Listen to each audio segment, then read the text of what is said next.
Welcome to Psychology in Film, featuring Mr. Darcy. Who is Mr. Darcy? He is one of the main characters in one of Jane Austen's most famous books, Pride and Prejudice. This character is shown to be the pride opposing the prejudice and is from a very wealthy family in high British society. The time frame of Pride and Prejudice is set in the Georgian era between the 18th and 19th centuries. This book has been adapted to multiple TV series, my favorite being the 1995 miniseries starring Colin Firth. I believe that Mr. Darcy has social anxiety disorder. In the time frame of this story, mental health barely existed. In the case of Mr. Darcy, who would still be functional, albeit highly uncomfortable in society with this ailment, a therapist would simply be the local doctor. This doctor would most likely diagnose him with having negative vapors and prescribe a trip to the country for some fresh air and a break from society. I don't think that this disorder would be diagnosed in all cultures because maybe there are some cultures that value extra caution when in large groups of people.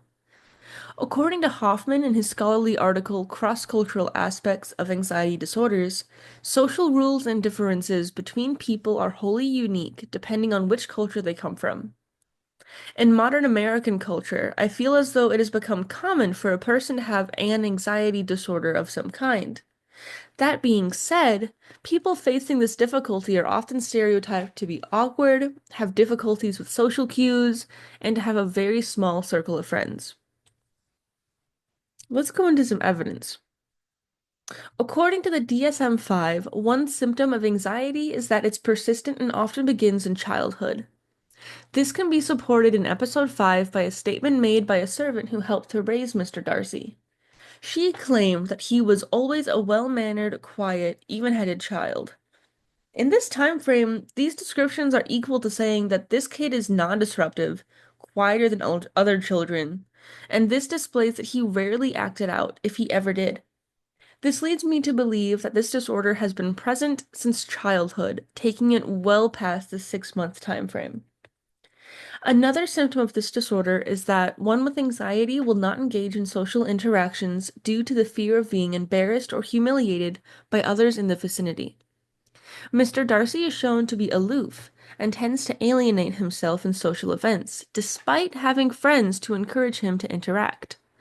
In the case of his interactions with the main character, Elizabeth Bennet, he initially doesn't want to be seen with her due to the fact that she is from a lower family in the social hierarchy.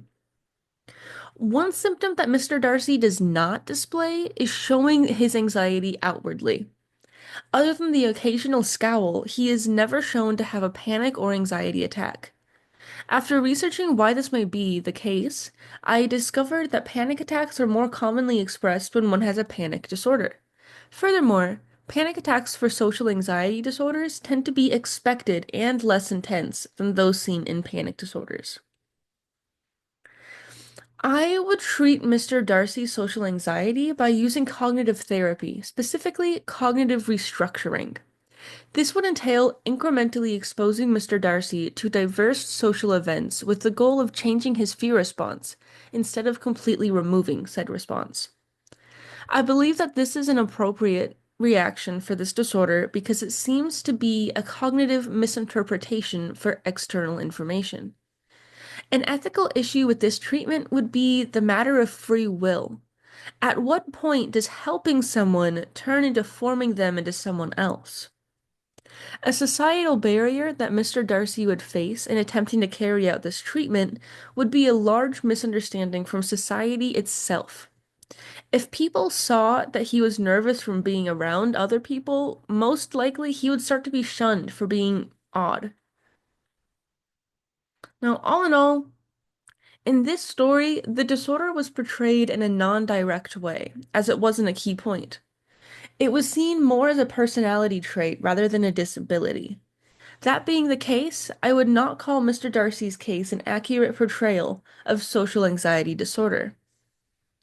Oftentimes, our only exposure to mental disabilities is through film or TV portrayal. This could be positive due to the fact that it expands our understanding of the reality that other people live life in different mental states than our own. However, this could also be very negative because whether we want to or not, we form uninformed biases based on these film portrayals. More often than not, mental disorders are villainized through the media and for entertainment purposes. These are the references.